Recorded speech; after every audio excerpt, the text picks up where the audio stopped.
Brenda and Alicia said they would not be here, so I haven't heard anything from Chelsea Copeland. But we have enough. We should be good. Okay, are we ready to go? Yeah. All right. So can you confirm that the Kansas Open Meetings regulations and notifications were met? Yes. All right, so we'll call this March 6, 2024 meeting of the Law Enforcement Citizen Review Board to order, and we'll have the roll call. Please respond when I call your name. Deborah Shetler, Here. Aaron Melby, Here. Lowell Moore, Here. Jason Gibson, Here. Tina Behringer, Here. and you said Chelsea Copeland's not here? Yeah, okay. Brenda Mai? Okay, so that's it. Okay. So we will move to approval of the minutes from the December 6, 2023 meeting. Has everyone seen the minutes? And are there any questions, comments, or corrections? I did notice one place, we're under election of new chairperson or vice chairperson, where the motion to nominate Deborah Shetler was seconded by Deborah Mai, but it'd be Brenda. Okay. And then and then the next one is the same. Okay.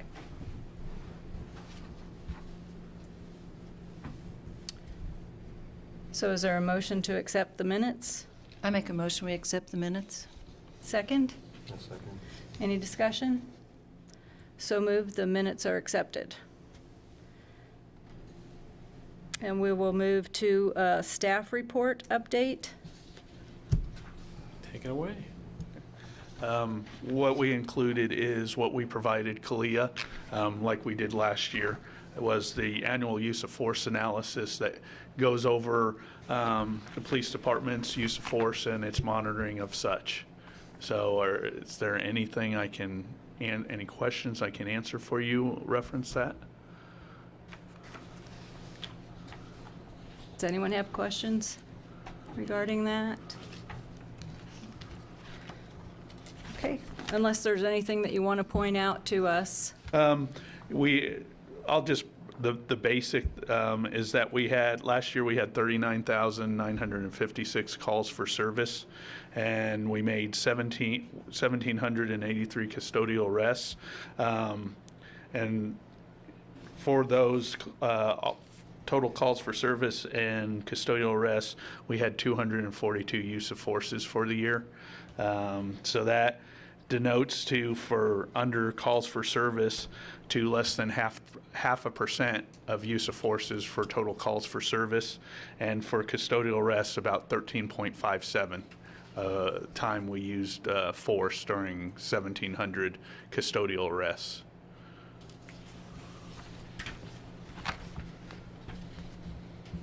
Is there anything else, any other questions on that?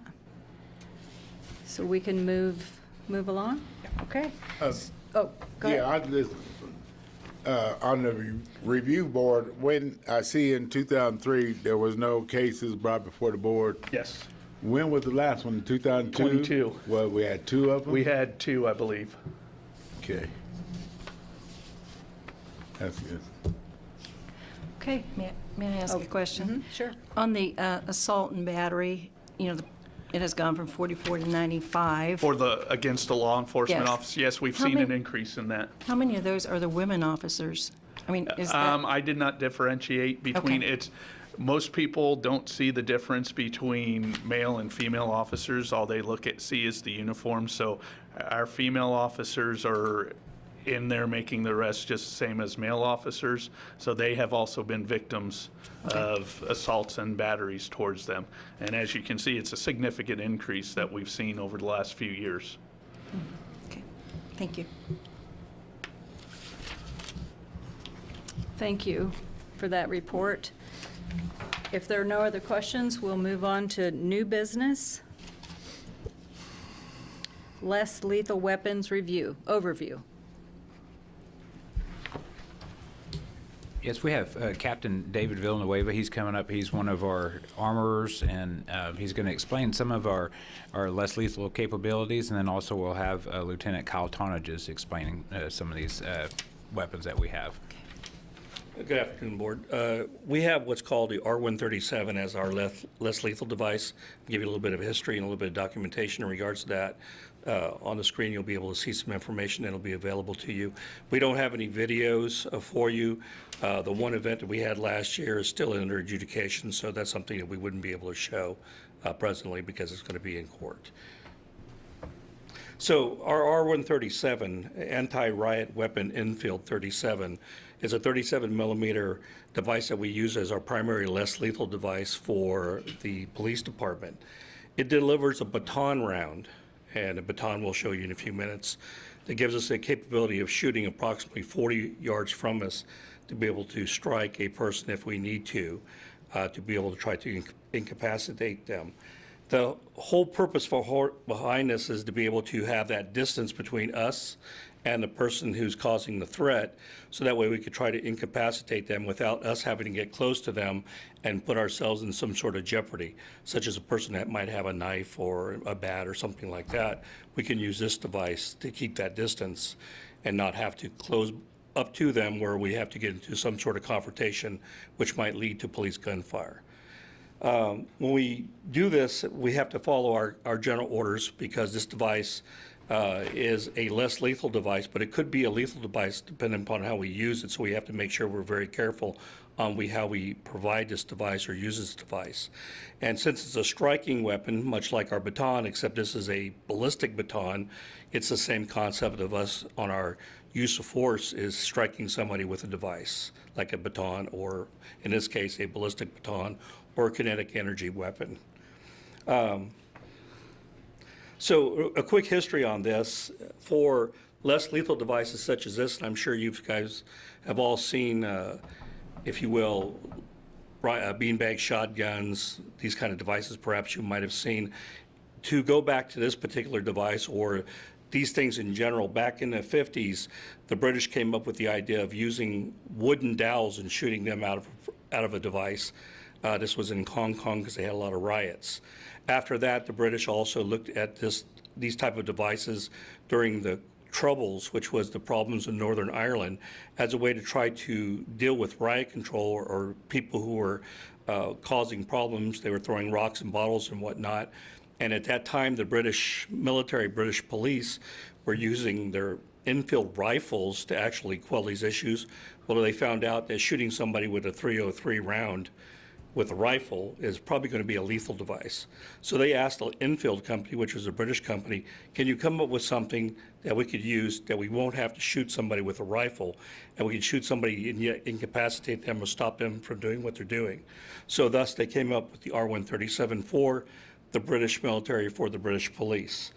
The evolution, of course, with less lethal in America for police devices you've seen in the past where they've tried to use some other things other than handguns.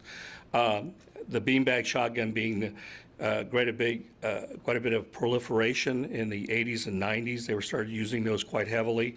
And in the former department I was in California, we used beanbag shotguns. The only problem that you have with a beanbag shotgun, in our opinion, is when you shoot it, it comes out, literally a beanbag comes out of the barrel. I have a smooth bore shotgun barrel, and unfortunately the ballistics of that, because it's a square piece of cloth filled with some lead, if you will, it doesn't fly true.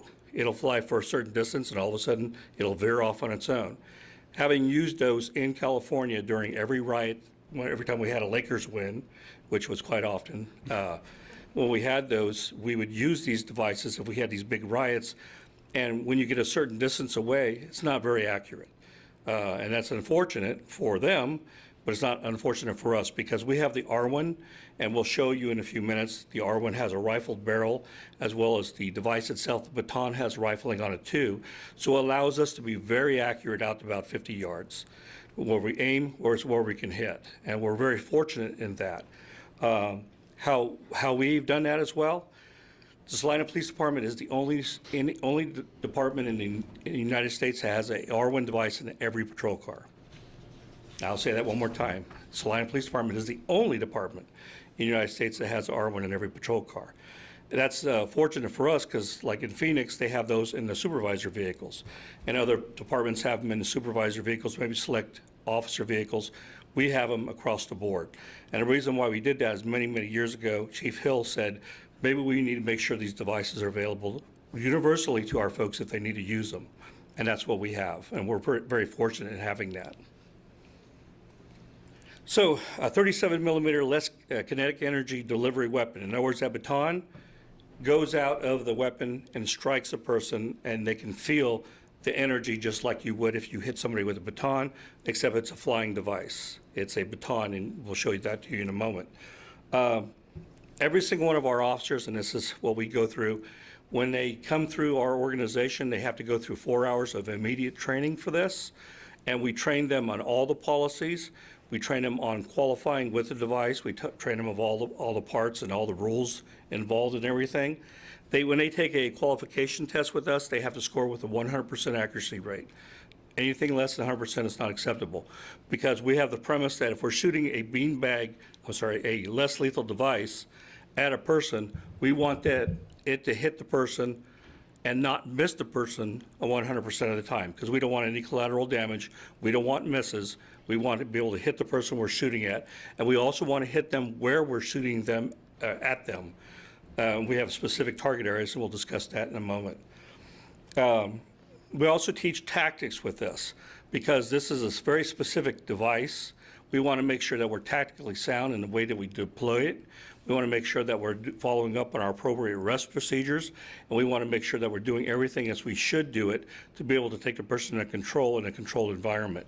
This is not something that we can use haphazardly, because it's a very serious device in using this, the same as we would for a baton, because it's a very serious device as well. So there's the particular areas that we shoot and aim at a person, as we're allowed to shoot at the person's lower arms, their abdomen below the belt line or near the belt line. The legs are open game, such as the calves and the thighs. And the best place to shoot somebody with the R1, quite frankly, is the buttocks, because there's a lot of nerve endings in the backside. And if you strike somebody in the rear end, they feel it. And they know it, because you have a big mass of muscle back there, and they feel that device. This is less lethal deployments. Now, understand that as a less lethal deployment, we would try to obviously avoid the head, the neck, the chest, and the spine. Absolutely avoid that. Unless it is a lethal encounter, then, of course, just like a regular weapon would be, it would be an appropriate device. So in this, we also teach our folks very, very specific facts. Less than 10 feet, we do not deploy this. The reason why is because this device, just like any other blunt force trauma device, if you go too close to it, you could actually cause penetration. So we can't have that. So it's 10 feet or more. In addition, when we're shooting at distance, we teach our officers to shoot at distance. We go our standard deployment distance, but we also back them up in initial training to see what their maximum ability to hit somebody or hit a device or a target is. And the reason why is if we have a person that goes through training and they're sitting at 40 yards and they can't hit the target where we needed them to hit the target, then they know that they cannot do that. So don't do that. Give it to somebody who can do that. And that's kind of like our criteria. The standard deployment distance of about 20 yards, 100% hits. Anything beyond that, you either have to hit or you can't. If you don't, then don't. We don't even give them an opportunity to shoot that. We want them to have that knowledge when they do that. In addition, there's certain criteria that we look at, such as our policy talks about a person who's obviously pregnant. Don't shoot them in the abdomen. That would be a bad idea. So that's out. In addition, a person who's especially old or especially frail, try to find some other way to take them into custody as opposed to having to shoot an R1 at them. Our standard, or what we talk about is a 90-year-old lady who's 90 pounds. You can think of something else. It's okay. And use your brains. Now understand that, again, this thing could be a lethal device if it was a lethal encounter. For instance, an R1 person is using the R1 and they're trying to give commands at a person who has a knife at their neck as an example, and we have plenty of distance because we're trying to talk them down, and all of a sudden they're charging at the less lethal officer. The less lethal officer would be justified for a lethal encounter, just like a handgun or a rifle or shotgun. Well, they would just bring the point of aim into the person's head and pull the trigger. Unfortunate to have to say that, but that's the reality of it all. It's either that or you have this encumbering machine that will show you in a few minutes how heavy it is. It's very hard to transition and put that thing away because you'll find out it's very heavy. So one of the things that we do, we always talk about things that they don't do. They don't shoot at anybody in an elevated position. The reason why is because they might fall and hurt themselves. So if they're in a tree, we're not going to shoot somebody in a tree. That would make no sense whatsoever. We try not to shoot through any type of glass because if we shoot through glass, it's going to splinter. So if we're going to shoot through glass, such as a car or something like that, we have to have very specific criteria on when we would be allowed to do that. And we'd have to have that supervised on scene, and we'd have to make a threat analysis to make sure we actually have to do that versus actually employing that automatically. In addition, we follow those 4 fundamentals of firing. I'm not going to belabor those with you, but those are the standards for all of our weapon systems that we follow those. So one of the important points right there, if we have another person that's behind a person and we're going to shoot the R1, we have to make sure we're not going to shoot the person behind them. We got to make sure we're shooting the person that has the R1. So like one of those rules right there apply for that person as well. And these are standard for across the board for all of our firearms training. We're very careful in how we deploy this. First of all, we tell everybody on the radio when the R1's being deployed is that person's getting out of the car and getting the R1. We go up to the officers, the group of officers that are standing there, perhaps in some sort of control environment or whatnot, and say, hey, I'm here and I have the R1. We do that on purpose to make sure everybody hears that this particular officer has the R1 in their possession. And the reason why is because if we do have to shoot the R1, when it goes off, it sounds like a rifle, if you will, because it has a blank round in it that propels the baton out. Because it sounds like that, we want to make sure that everybody knows that that person shooting the R1 is shooting a less lethal device.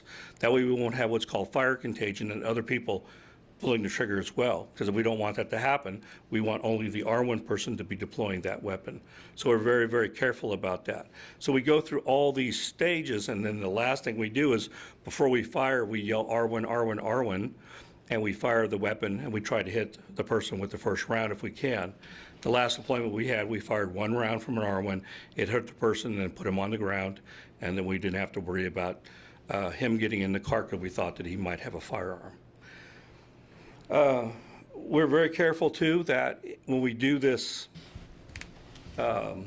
deployment, that we have an arrest team, because once a person gets hit with this device, say they go to the ground, and most likely they will, we have the 2 officers that will move forward and put them into custody and take them under control prior to them regaining their consciousness and realizing, oh, I've been shot with an R1 round versus a handgun or a rifle, even though they sound the same.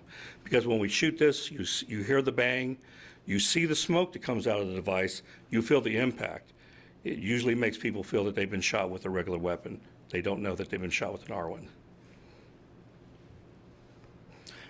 After the R1, it's very important. It used to be that if we just pointed the weapon at somebody, there was no use of force. But a couple years ago, we changed that and started recording the use of force, even pointing the device at people. What we found out in the past is that, generally speaking, when we pull the R1 out and people see it, they automatically say, hey, I'm not going to fight you anymore. I'm not going to do whatever. The reason why, it's a big-looking device. And I even had a guy say to me, you don't need to shoot me with a bazooka. And they see it, and you'll see it in a second, how it gives you that feeling that it's a big device. However, again, if we just point it, we're still going to do a use of force because we're going to judge and assess the propriety of even pulling it out of the car to use it. In addition, if we point it, of course, we're going to use the force. If we shoot it, we're certainly going to use the force because we're going to judge, again, the propriety of that device. There's a reason why you're using this. It's not going to be a person who's jaywalking. It's going to be the person that we have to actually stop from doing something very dangerous. We have a use of force report. You guys have heard about those before. This is one of those devices that would be documented. If a person gets hit, they have to get medical clearance by a doctor. We don't allow medical clearance by EMT. I don't even care if they get hit in the toe. Doesn't matter. They have to go see a doctor, and an MD signs off on this. And the reason why is because if you get hit by a traumatic or by a blunt force trauma injury device, we don't know whether the injury's inside is not showing, so we want to get an MD to clear them. So they go through all the medical protocols that the doctor will call for to make sure that there's no internal injuries that would be long-term. We also take standard photos and document everything because this is going to cause a bruise, of course, because it is just the same thing as a baton hitting you. It's going to cause a bruise, so we want to make sure we document everything that we do and document the injury that they're going to have by being struck by this.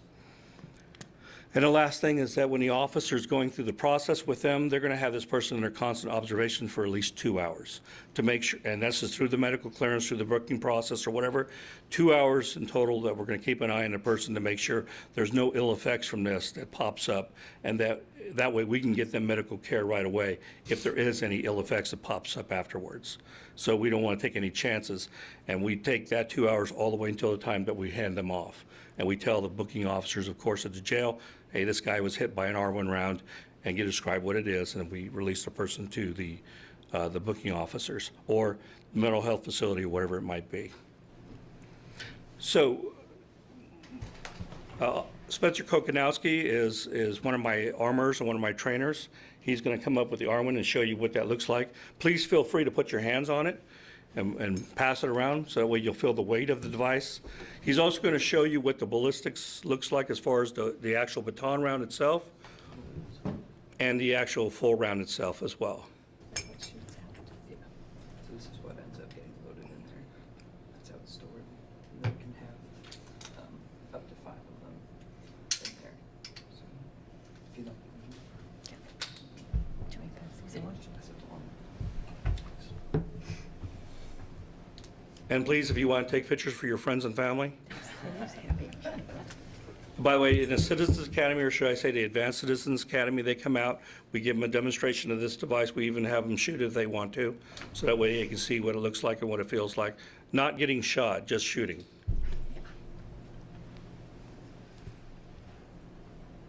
You'll also notice that on this device we have a flashlight, so we can use it in low light. You'll notice it has a sighting system on top, which is called an ACOG. That way we have that dot we put on somebody, and that way we don't have to miss.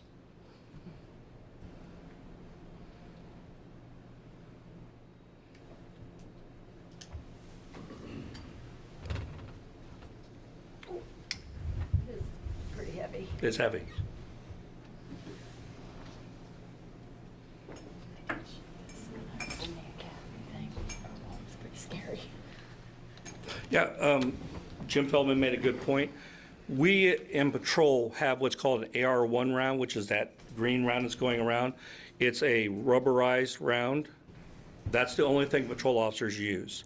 Now, the SWAT guys, Kyle's guys, also have barrier penetrating rounds and different kind of rounds. They also deliver CS or CN or OC, so they can deliver, like, if you will, some tear gas types rounds into a building if we need to do that. But those are specific to the SWAT team, only carried by their team. Patrol officers do not have access to those devices. They only have access to this because the other ones have to know specifically how much contaminant you can put into the room. Also, if you're going to shoot a barrier penetrating round, what is the barrier? How deep will the round go, et cetera. We don't shoot a barrier penetrating round at a person. You can imagine why. That's why we only shoot this kind of round right here, this AR-1 round. And it doesn't really, the round doesn't deform, but it does cause that kinetic energy and that strike on somebody, again, down in the legs and his buttocks or whatever. And it really does get the person's attention because it's the same as getting hit by a 90-mile-per-hour fastball. Do you have any questions at all about the R1 device? No questions? Questions? Yeah, how often do you deploy it? Okay, so last year we had an actual deployment where we shot a person who was involved in 3 separate pursuits. He allegedly had a firearm and he was threatening family. He wanted to kill the person. That was the allegation. We ended up chasing this person again 3 separate times. He finally was able to be stopped near a hotel.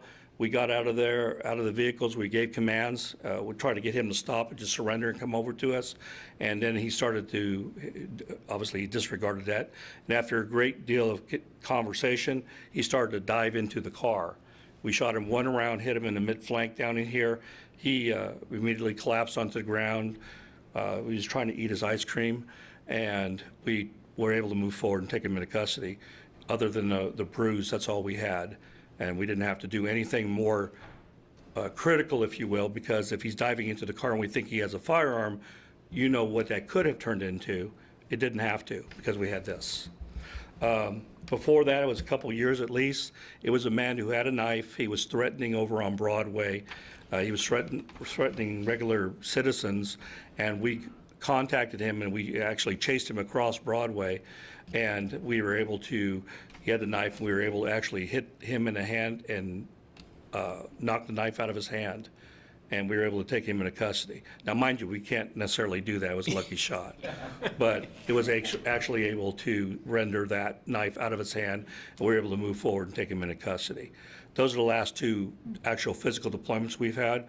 As far as actual total numbers of actually pointing guns, I'd have to defer to Jim, but quite frankly, we do this quite often. Even last year, Brazionis, one of my guys on the Arwen team, was in front of Imperial Garden, and the guy had a knife on him.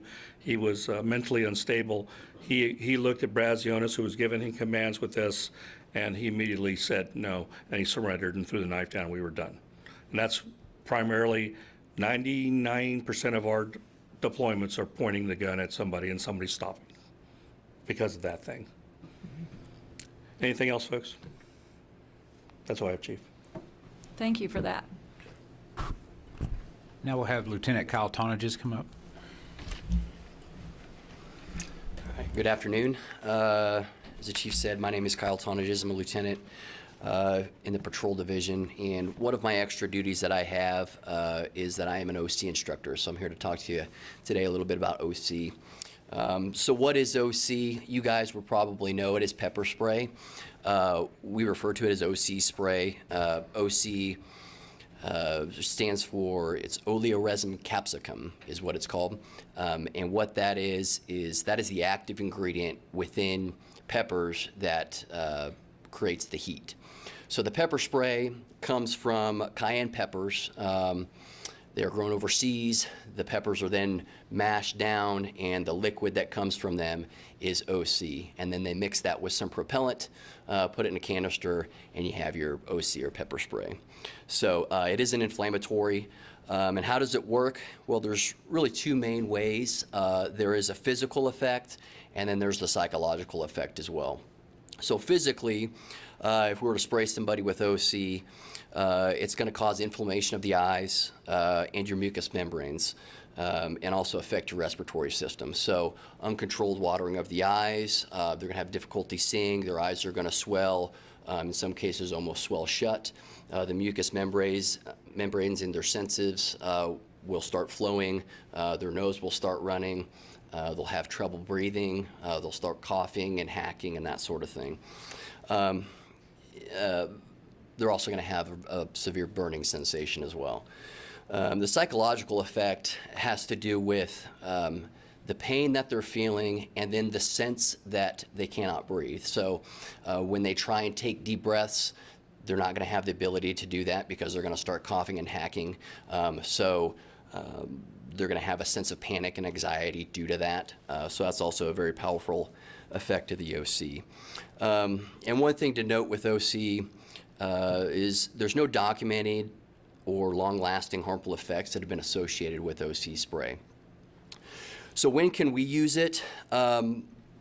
Within our training and our policy, we use OC spray to protect others from physical injury, to restrain or subdue a resistant individual, or to bring an unlawful situation safely and effectively under control.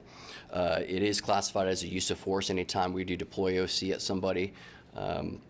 So some of the advantages that we have with OC, number one is distance. So we have the ability to not approach a violent, potentially violent subject. We can have distance, and we're able to spray that from a distance. Also, there's multiple assailants. We can spray multiple people with OC. It's not a one-time use with one person.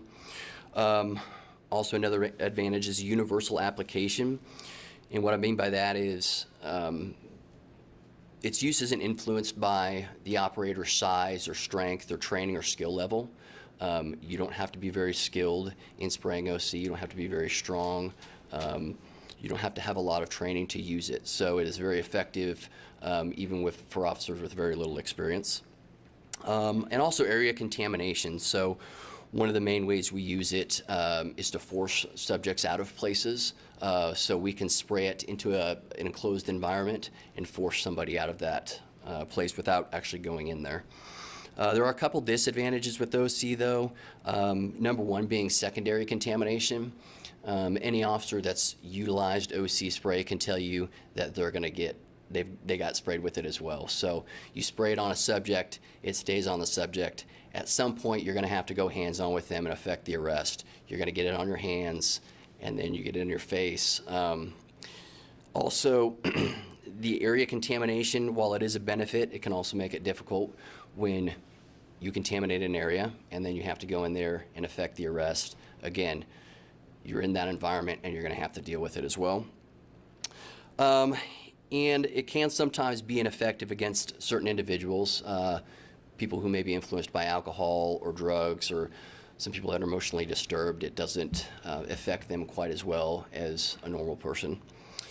So there's a couple different types of OC disbursement methods, and we utilize both of these. The first is the stream, which is what it sounds like when you spray it from the canister. It is a stream of OC liquid. And that is nice for direct application. So if you can accurately deploy it at somebody for direct contact with the eyes. Also has an increased range. However, the disadvantage with that, again, is you have to be very precise in your deployment of where you're spraying that. The other method we have is a fogger, which is what it sounds when you spray it. It is just a giant fog of OC, and that has its benefits as well. It does well with space disbursement, clearing an entire room. You don't have to be as accurate with it. The only downfall to that is you don't have that direct application, so as soon as that person is out of the environment, they usually recover pretty quickly within a matter of minutes. So the types of pepper spray that we have, first off, we have this right here. This is our Saber Red Crossfire. So all of our uniformed patrol officers are required to carry this on their person. They all have it. It's a 1.4 ounce can. And so you're able to shoot 8 1-second bursts with this can. Has a range of about 15 to 20 feet. And there is a minimum standoff distance with this, and that's 3 feet. So we're not going to deploy it at anybody if we're within 3 feet, because if we were to spray it in somebody's eyes at 3 feet, it could cause some serious permanent eye damage.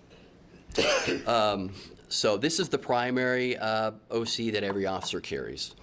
In addition to this, we have an OC 17 fogger, which is in our patrol cars. So it's a 16 ounce can. It's a little bit bigger, and it is a fogger, so it's going to spray the fog.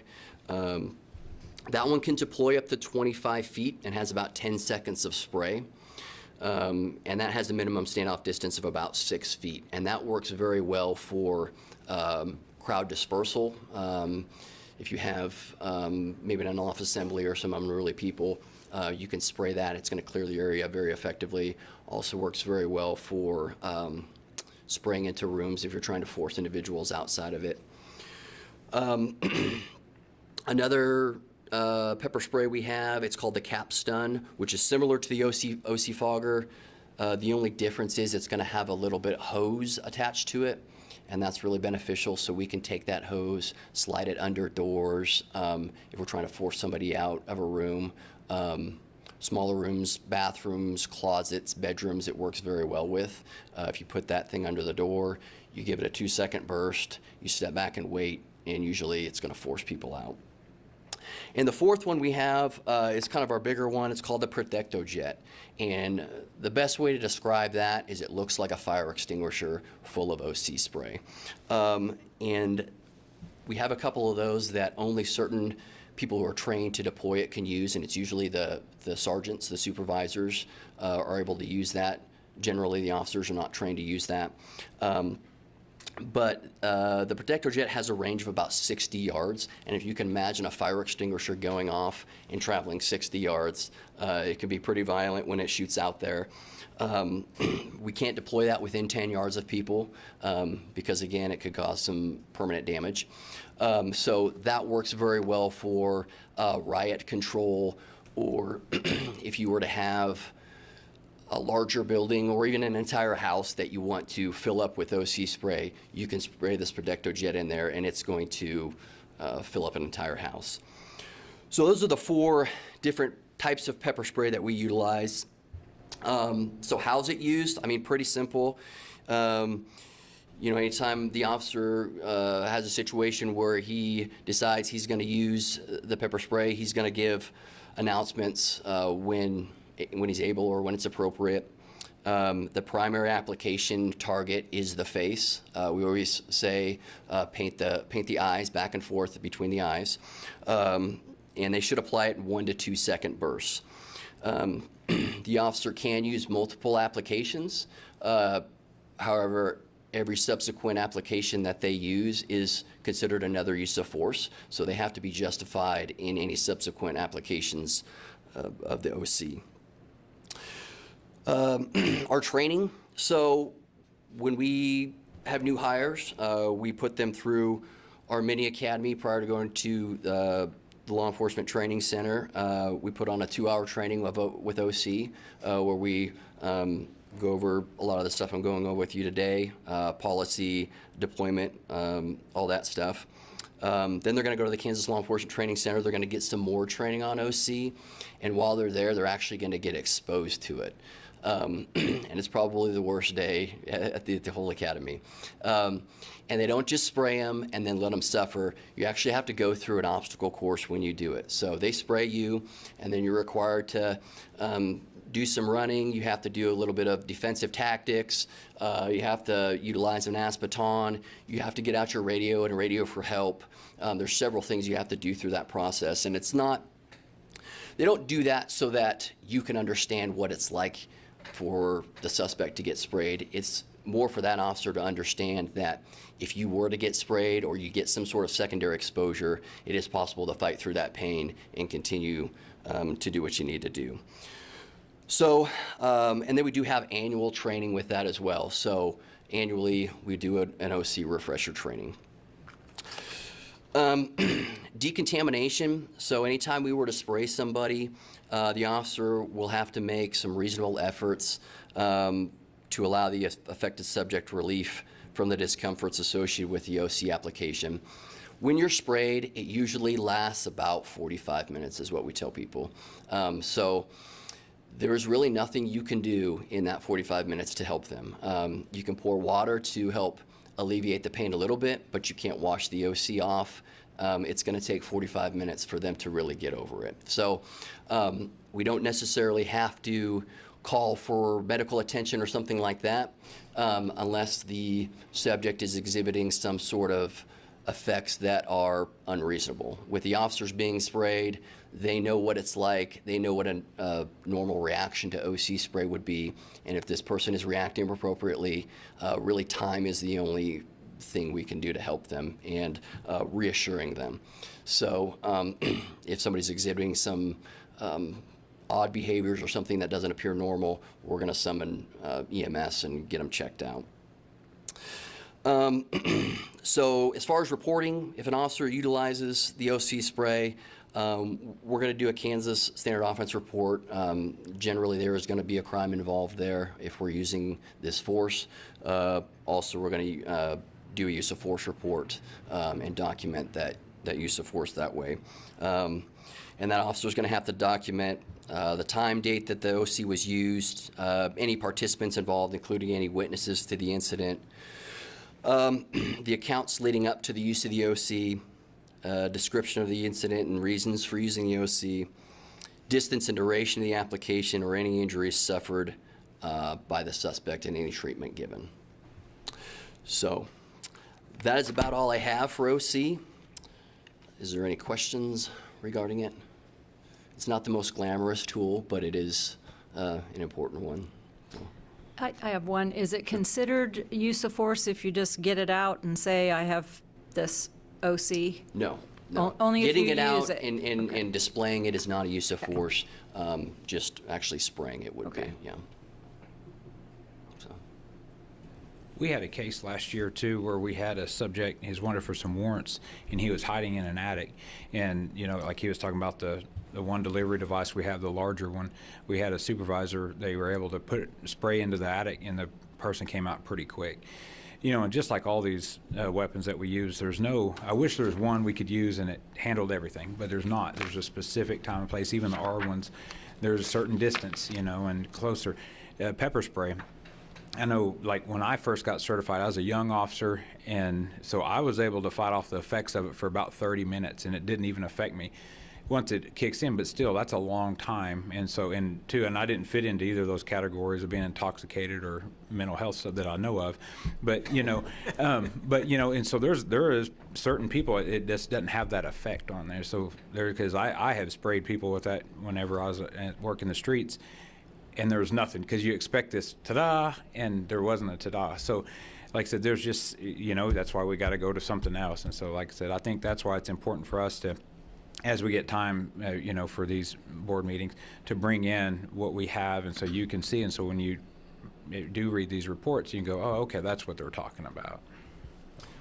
To add to that, one thing that I really focus on when I train people with OC is it creates a tactical advantage. So OC is probably not one of those tools that is going to win the fight for you, unless you have somebody that is just kind of putting on a show. But generally, the more violent or you know, people that are dedicated to not being arrested, they're going to fight through it. But at the very least, spraying them with OC, it's going to inhibit their ability to see, breathe, all that, and it's going to create that tactical advantage for you. And maybe you can use some other use of force options or get some other officers there to help. So, anything else? All right. Thank you for that. Thank you.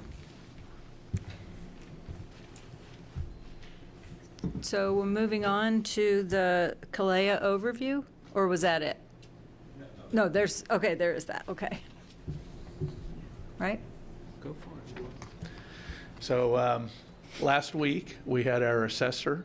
He was a sheriff from Kentucky, retired. He came in. Well, prior to that, end of January, we did our remote file review, which went very well. They had no issues with our files. We made a couple clarifications. So for the assessor was here for Sunday through Wednesday of last week. And during that time, he did not review any files. His job was to interview people. We had Ms. Shetler, one of the interviewees, Mr. Wood, and several other community leaders, and they also interviewed numerous officers in specific areas of interest that CALEA came up with, which was SWAT and community engagement. We also did retention and hiring. And the last one was, my mind just went blank, Marvin. Community engagement, SWAT, and crisis negotiators. So they interviewed subjects on that matter, and the interviews were basically how we do our job, and if that fit with our policy and review, and then of course how we fit in with our community and how we worked with our community. So they talked with school principals and other community leaders, and on Wednesday we had an exit interview, and he was very complimentary of not only our department and our officers, and we should have the final say within the next couple weeks. How many organizations in Kansas are accredited, do you know? It's 13 to 15, I believe, that are CALEA accredited.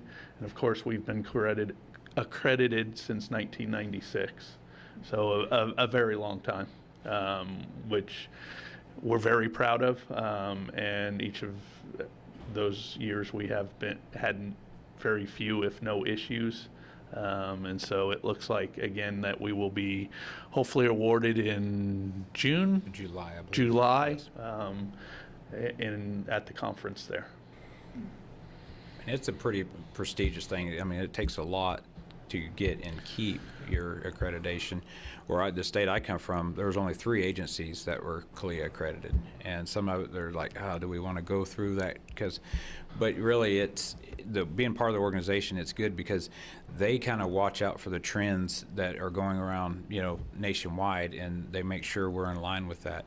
And with that being said, Marvina, so she's retiring later this month, but she is a very huge piece of why we have been accredited and why we have stayed accredited. And she because like I said, I think she stressed more about our on-site than I did. And the more she stressed, the less I did, And so, but everything went so smooth. And so I think this is a great forum for us to thank her for all she has done for us. But also that thing went so smooth that even the assessor was like, this was easy. This was one of the easier ones. So thank you. Thank you very much. Yeah. Any questions about that? No? Well, thank you for giving us that information, and we'll look forward to hearing some good news in a couple weeks. Yes. Let's see, moving on to other business. Yeah, I just have a couple of things. So as you know, Mr. Ted Hadnot is no longer on the board, and so we will be filling his seat. We didn't get that done in time for this meeting, but it should happen before our next meeting. So if you know of somebody that's interested, have them fill out an EOI on the city's website, just saying that they're interested in this board, and we'll get somebody appointed probably in the next 30 days. And then another thing we were going to talk about is just offer the board members, if you are interested in a ride along with the police department, you want to go out and see what's done on their shifts, we can arrange that. So just you can contact me or contact the chief. Just let us know if you're interested in doing that, and we'll get you set up and scheduled to do it. So I don't have anything else. You sure? I am retiring on March 22nd, and I wanted to introduce to you Angela Crawford. She's going to be stepping into my shoes with being the accreditation manager and also assisting to take the minutes for the CRB. So you'll see her happy face instead of mine, the top of my head going. So I just wanted to introduce her to you all. Thank you. Well, welcome. Yeah, and the only other thing is if there's a specific topic or a policy or something that the board would like for us to review, we're always looking for items that we want to bring back to the board. Obviously, we haven't had a lot of cases to review, which is a good thing. We don't really want to review a whole lot of cases if we don't have to, but we do want to, if there's anything of interest that the board, if you have an individual item that you think is something that you'd like for us to go over in detail, we certainly can do that. Yeah, I like, I was thinking about this board and the effectiveness of it, and we haven't had any reviews in, over a year, and it seems like it's doing a pretty good job. I mean, you guys must be doing a pretty good job out there to have 0 complaints. So my question was just, how, because being on the board, I did ask some friends of mine and everything, little survey, you know, do you know about the board or anything? No, they didn't know anything about this citizen review board. And so I was just wondering about how I know that most of the complaints are done internally before they do get to the board. So to me, it looks like there's no complaints when I'm on this board at all. And I was just wondering, there have to be some complaints that were taken care of internally. Can that just be a reflection of how many cases did come, bias cases or anything that there were during the year or the month, just for awareness of this board, so maybe we get a better insight of what we're supposed to do. At one time, we don't go down and chase cases or anything like that, so I just wondering about the transparency of it. Are they informed by their attorneys of this board, or, you know? When you say who's informed by their Well, attorney? like I say, we got 0 cases. You know, there's no bias, use of force that we have reviewed in over a year. There's no profiling cases that we review over the year. And I'm just saying that there must have been, there were complaints that were taken care of internally. If they were a bias base or an excessive force, they will be brought to the board. Yeah, so there were no. Yes. Yeah, There were is no. And I mean, the history, you know, before this board was set up was Yeah. 2 or 3 a year, maybe. I think, and that's long. I mean, it had generally been a few complaints, and this board was specifically set up to discuss bias-based policing and excessive use of force. So it's not use of force. It's not all use of forces. Every use of force is reviewed, and that's reviewed internally. So those ones are reviewed internally, but that's not a complaint of excessive use of force. So if somebody comes to us, anybody, any arrest, and says, "I believe that you treated me inappropriately," or they make that complaint, they could come to you and you could forward it on to me. They could come to me. They could go on our website. They could make an anonymous complaint. If it is a complaint of bias-based policing or excessive use of force, it will come before this board. So the fact that nothing has come here is because there hasn't been any complaints, if that makes sense. Yeah, because we get complaints of other natures, like some officers speeding in. So for a long time, he's been the one getting them. So he can tell you he's been very busy, but none of them fit in that category. You know, it may be officer was rude to me. We investigate that, but you know, it doesn't fit into that category. So yeah, don't get the impression that we have no complaints. I mean, we get complaints. They're just of a different nature than excessive use of force or bias-based policing. And every year, especially bias-based, I report that to the Attorney General if any came in. And last year, the calendar year we did not have. So when you look at, because you can go online to the state Attorney Generals, and they have a section for bias-based reports. And you can look up every police department in the state of Kansas, because they have to report by June or June 30th, I believe it is. But be careful on that, because when we report to CALEA or when we report to you, we do calendar year. The Attorney General's is not calendar year. I think it's June 1 or July 1 to June 30th. So the report may show that there was 2, but when you look at ours, what we're reporting to CALEA, it had 1 in, let's say, 2019 and 1 in 2020, because to CALEA, or what we report to you, is going to be calendar year. We report it slightly different, and I don't know why the state Attorney General does it. It's kind of confusing. So theirs may say 2, but to us it's 1 per year, and we don't average very many bias-based complaints. We had 2 in 22. Right. And then I think maybe 2 use of force ones Yeah. also in 22, which we don't get a lot of those either.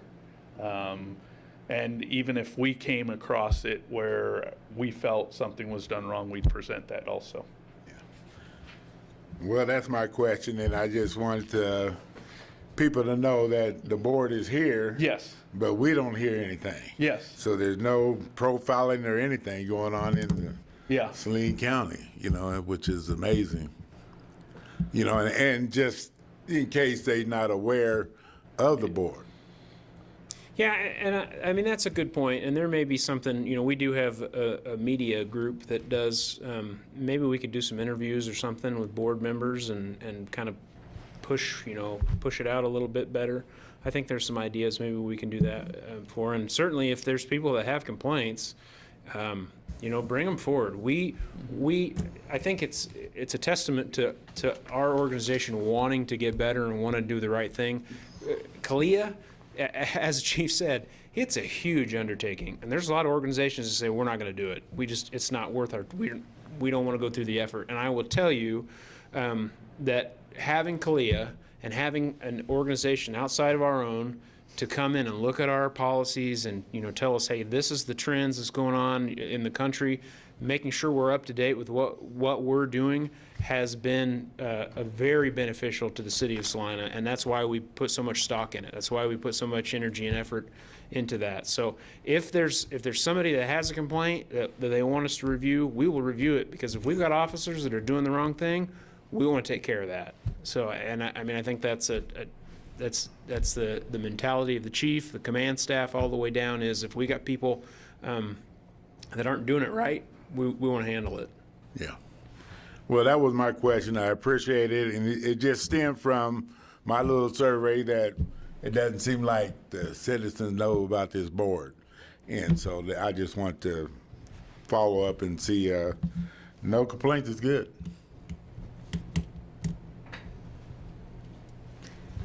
Any other questions or comments?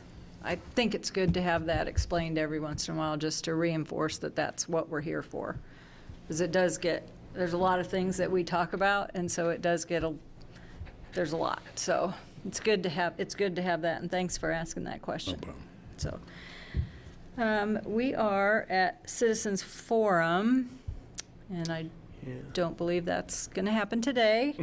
No executive session today, so we are, if there's a motion to adjourn, I think that's where we are now. Is there a motion to adjourn?